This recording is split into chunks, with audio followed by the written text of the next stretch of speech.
Hey, everybody. Bears won today. They beat the San Francisco 49ers, and it was a close one, but they're doing what they got to do, and we'll see what they're going to be doing.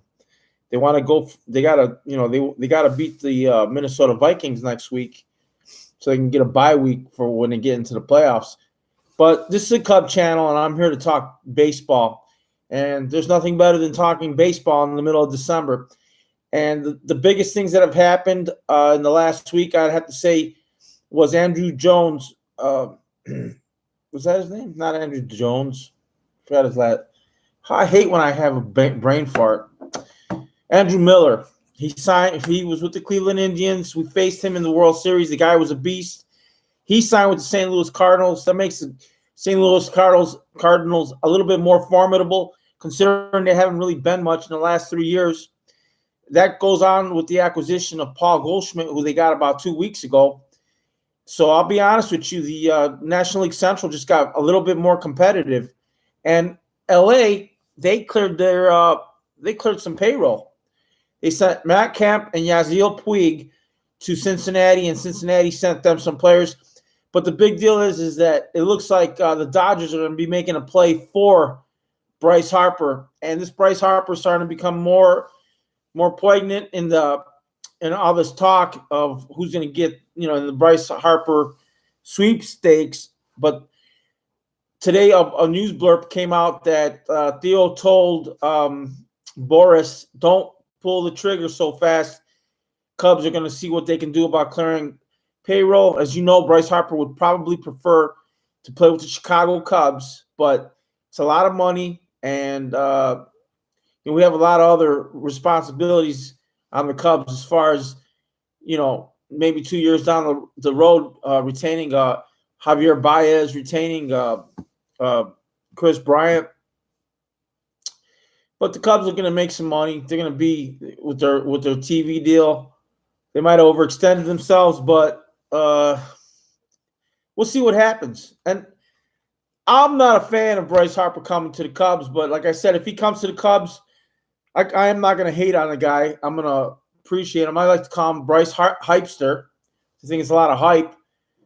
The guy hasn't really – he had one awesome year. He's a solid player. He's a threat when he's up there. But that's just a lot of money. I think fundamentally I'm against seeing a guy make that much money. And then,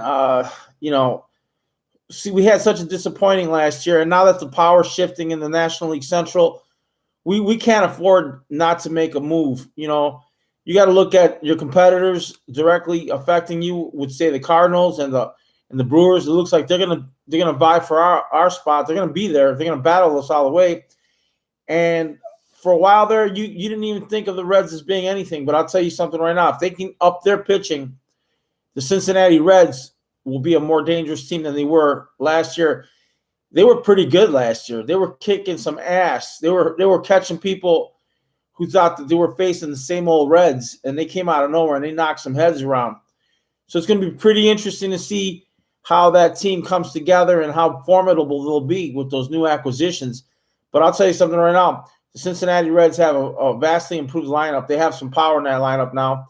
They had power in it last year, but like I said, their problem was the pitching towards the end. They beefed up on these hitters. Let's see what they can do for pitching. And again, the Cardinals. To me, the Cardinals are notoriously cheap now, from what I've seen. But the point is that they'll spend the money. They're very calculated on how they spend their money. And then the Brewers got a taste of what it's like to be winning again, and they enjoyed it. And I guarantee you that team's going to be formidable as well. So that leaves our poor little old Cubs in the division and see what they're going to be doing or what they're going to be planning. And like I said, the Cubs like to make a big splash. And hopefully when I'm talking to you during the convention time, I'll have something better to report. But as of now, I was actually watching the Bears game, and then I was checking my feed. And so, sometimes I got caught up in some clickbait where somebody said that Harper just signed with the Dodgers, and I was like, "What? That's news. That's breaking news. I got to check that out." So I checked it out. It doesn't seem like he signed with them because I had read the reports earlier in the day that the Cubs had told Boris to chill out because they wanted to see what they could do about money.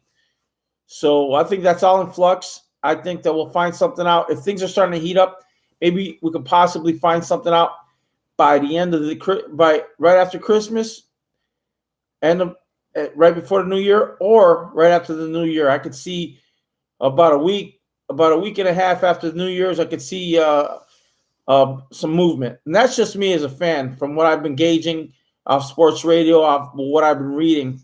And like I said, it could happen at any minute. And like I said, somebody's going to get paid.